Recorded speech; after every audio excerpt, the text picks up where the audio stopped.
naked, but I wanted to. Okay, you guys comfortable? No. Yeah. Okay, so first let's talk about what we're doing here tonight. Well, we're here tonight to pay tribute to our friends who passed away and to raise money for their family, to take care of a funeral and take care of whatever they need. And we're just here to help in whatever way we can. Could you tell us what happened? I don't know exactly what happened, but I think that they went to a Weezer show, dedicated fans that they were, and one of them might have fallen asleep at the wheel. They were driving home afterwards, and I think they just drove off the road. And I don't know anything after that. I'm hoping it was painless and quick. How did you or when did you first hear about the tragedy? We were on tour. We were in San Francisco, and I got a call from my manager who said, "Have you heard the news?" And I thought, "Oh, great, somebody quit." You know, my immediate reaction is, you know, something ridiculous, and just what happened, and it was just a drag.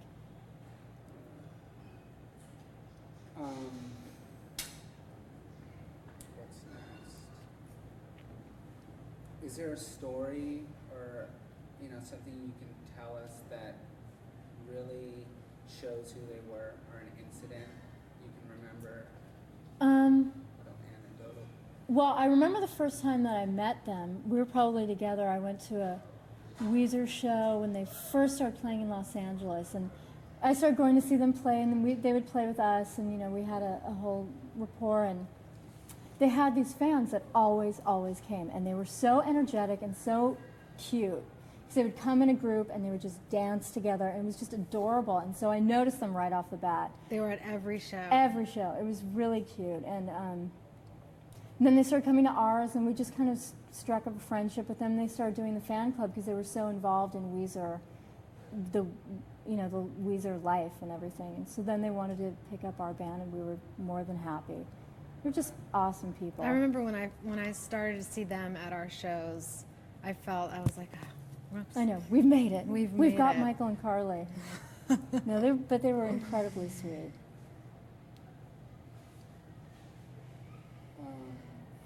Is that how they became in charge of your fan club, or how did they take on that role? Yeah, they became part of our fan club by coming to all the shows, and they were just very involved in Weezer, starting out as a baby band and growing into the huge band that they are. And so I think they offered from the get-go to do the fan club. As fans of other bands, who are you guys most dedicated to?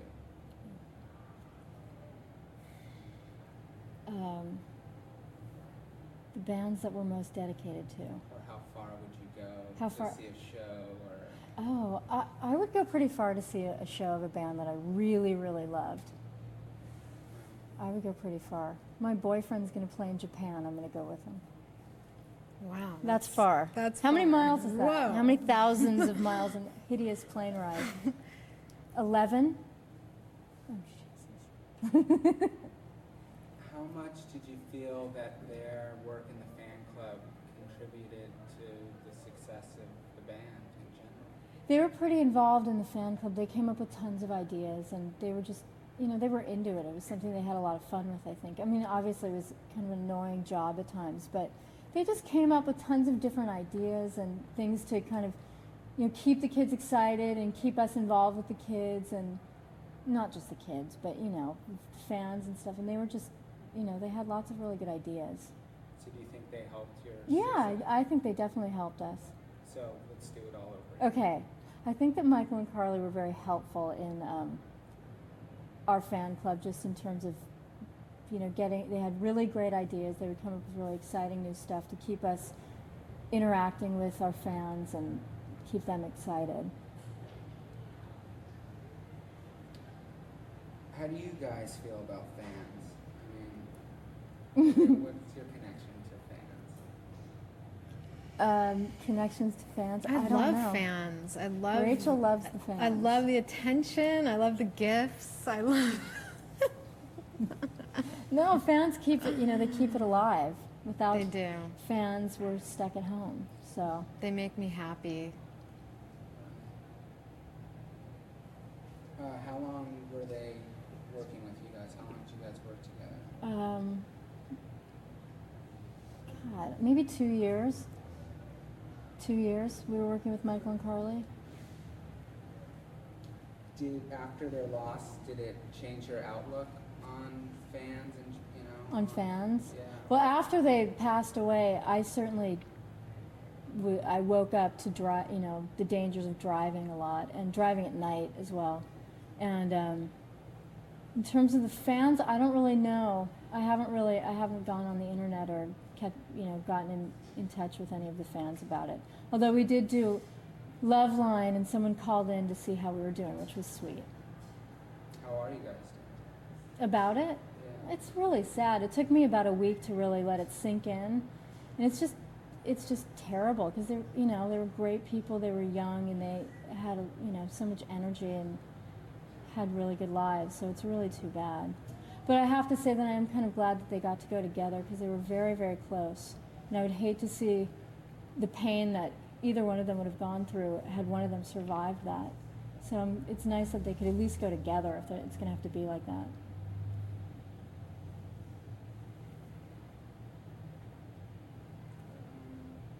Were you guys involved in the fan club in any way, or what was your involvement in the fan club? Well, I collected the mail for the first few years of it, and we all tried to run it, which we did terribly. So handing it over to Michael and Carly was a great relief. And they incorporated us a lot, and they would ask for our ideas and run a bunch of stuff past us a lot. But I mean, they mostly took over once we gave it to them, and they did a great job. Is there anything else you guys want to say? I guess just be safe when you're driving, and live your life. Thanks very much. You're welcome.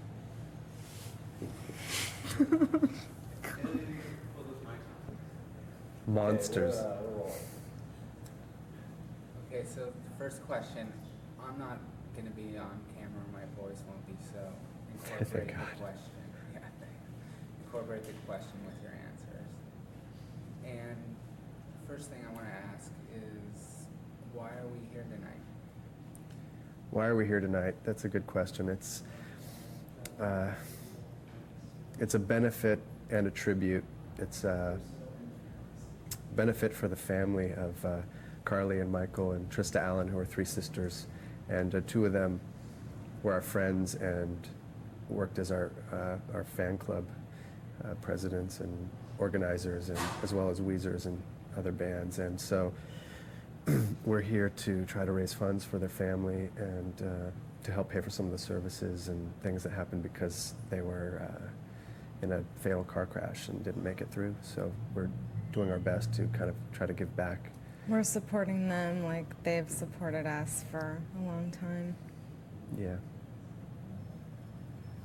In what ways have they supported? What ways do they support you guys? They've just. Sorry, we gotta wait for that truck. Okay, we're clear. They've been there for us for a long time, and just we're friends with them. We were friends with them and hung out with them at shows and stuff, and made me laugh all the time. Well, they were around since we first started playing shows with Weezer and around Los Angeles, and they were just really supportive fans and friends since day one. And super supportive. And then they eventually took it to the professional level and started becoming, doing the fan club and really communicating on a personal level with all the fans and, providing this sort of personal touch as a means of communication between us and the fans, and between Weezer and the fans and other bands. And it was really an invaluable service that they provided, and really let the fans know what was happening with us on a day-to-day level and vice versa. It was really incredible dedication they had, and love for music and love for people that they showed. So we're just incredibly sad that they're gone, but we're going to try to celebrate them in a performance tonight. Is there a story or an incident that you guys remember that really shows who they were? Well, you know, they started out, when we met them, they were in Los Angeles, and they moved up to Portland where they were doing their fan club work. And whenever we'd pull into town, we'd all just be sort of crotchety and grumpy and worn from the road. And there are no sort of specific incidents that I can recall, except just that their sense of humor always preceded them, and we'd show up and instantly start laughing and smiling because they were there. They were just such great people. How or when did you first hear about what happened?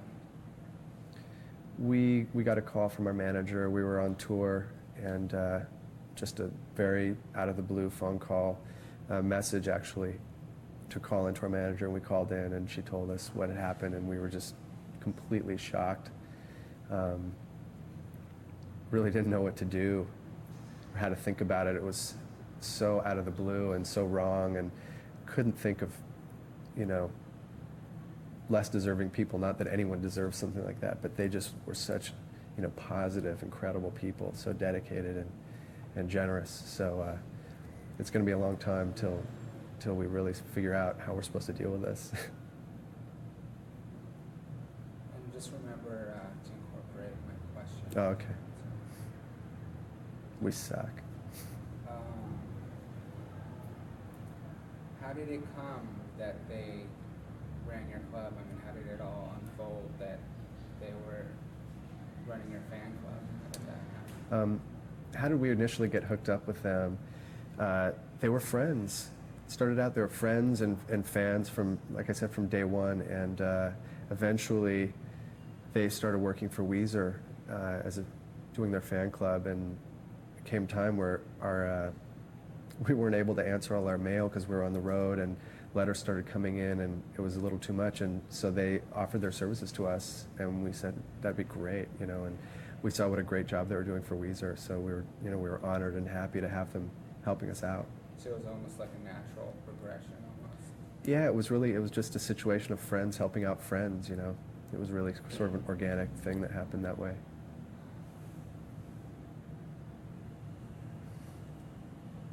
As they were very dedicated, and as you guys have been saying, who are you guys most dedicated to, or what would you guys do to see a show, or you know, what lengths do you go to? What lengths do we go to as music fans? Right. Huh. God. Well, Petra with her Pat Metheny is liable to do anything, you know. Swim across the Atlantic. Who knows? I would probably do something nutty to see Pat Metheny play 4 nights in a row.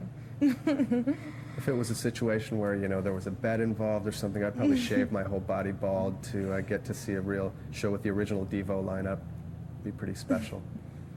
I wouldn't like strip naked and run up and down the street though, but You wouldn't? No. Why not? Oh. You know. It's not what I've heard. How much do you think their work helped the group's overall success? Carly and Michael were very instrumental in our success. You know, the fans are sort of the bread and butter of what we do. They're the most important thing to what we do. If there were no people to listen and enjoy what we did, I mean, we could play for ourselves, which would be great, but we'd sort of play in circles, and so they were crucial. I would see kids at shows who would rave about them, you know, oh, I talked to Michael and Carly and they said hi, and they, you know, they were friends with most of the fans that we have, and on the internet and online and all this stuff, and I'd always hear about good things about them from the kids and stuff. And it's essential in this day and age when I think fans become more and more fickle just based on the way music is presented to them by, you know, radio stations and whatnot. It's moves so quickly. There's so many bands these days, and so it's so invaluable to have a real connection with fans that's lasting, and we definitely wouldn't have that without Carly and Michael. They really provided that really important personal touch that allowed us to really link up with the fans. And because of them, now I personally communicate with lots of fans online, and so, you know, we owe them everything. What were their duties? I mean, what did they do? And what was... Specifically, what did they do? They took care of all of any mail that would come to that dog. You know, by any fan, they would send out T-shirts and singles, any merchandise that we had to offer, and they invented a really cool way of having a fan club with membership cards and special treats to certain fans who would win, you know, questions that would be asked, and they would send mailers out, and they just sort of, you know, were this great source of information, and they were funny, you know, they were fun and funny to deal with, so everyone loved to deal with them. How long did they manage your family? We worked with them for about 3.5 years or about 2.5 or 3 years, somewhere in that ballpark. How are you guys dealing with the loss or coping with it? You know, it's really, really tough to cope with something like this that happens so suddenly. It's really tough. You know, we do try to give something back, like tonight, try to have a show like this that's in their honor and help their family, and that's about all we can do. The rest is just up to us as individuals on a personal level, just to kind of think about it and come to terms with it as best we can. There are no easy answers. Did you know their younger sister at all? We knew their younger sister a little bit. We had met her a couple times at a few shows. So we didn't know her as well, but, you know, the tragedy is just unspeakable.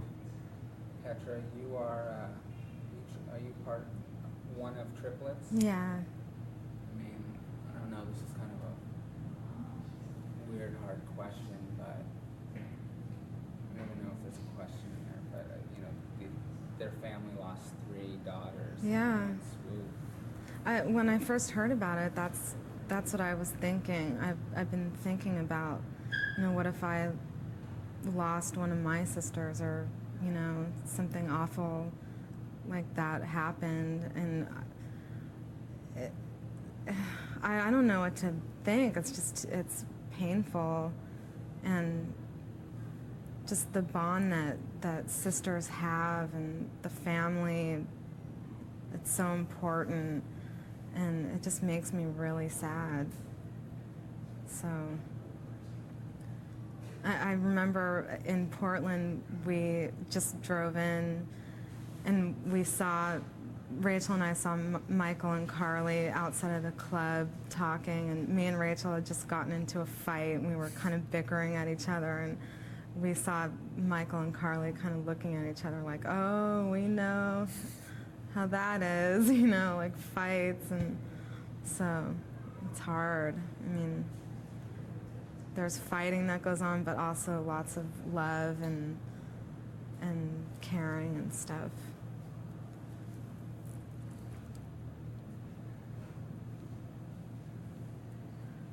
I mean, it's obvious that you guys really care about your fans.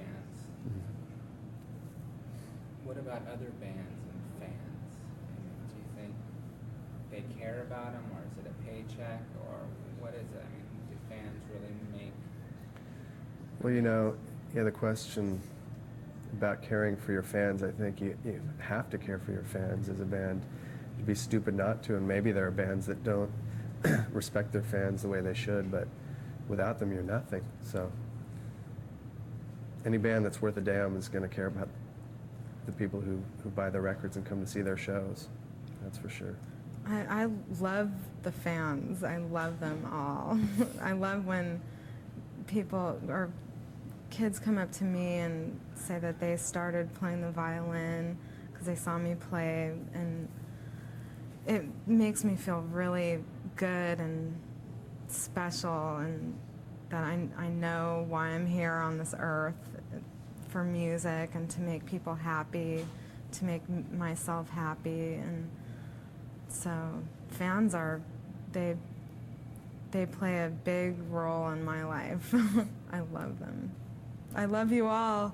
Were you guys involved at all? I mean, what was your involvement in the fan club? Well, I personally talked to them, to Carly Michael, a lot. So We would email each other a lot, incorporate and your involvement. okay. How are we involved specifically with the fan club? We were very involved. We would talk to Michael and Carly a lot. I would email them constantly, and they would let me know what was going on. And they just really wanted to make the fan club whatever, whatever we wanted it to be. And they always had great ideas, and they would incorporate our ideas. And it was important for us to stay in touch with them frequently so that they could update the fans on what we were doing, what we were thinking, if we were writing new songs or crazy things that were going on in the studio or whatever. So it was fun, it was really fun to be in contact with them like that, because like I said, they were great people. And I think it's important for bands to be involved in their fan clubs that way, just so it has something to do with them, otherwise it can turn into something else, and it's just sort of your name stamped on a picture, and it doesn't really mean that much, and I think the fans know the difference. Is there anything else you guys want to say, or a message, or anything? I know this this whole interview is so heavy, I feel like we should be lying down, and we should be taking notes over our shoulder. I mean, I think the bottom line is that we're all fans of music, and we all owe an incredible debt to music, and I think that's what Carly and Michael were all about, and that's what we're all about. And it's really important to appreciate things like that, appreciate the bond between the fans and the bands and the people that make it all happen. So that's what we're trying to do tonight, is just sort of have a night of appreciation for that whole setup, that whole relationship, and for music.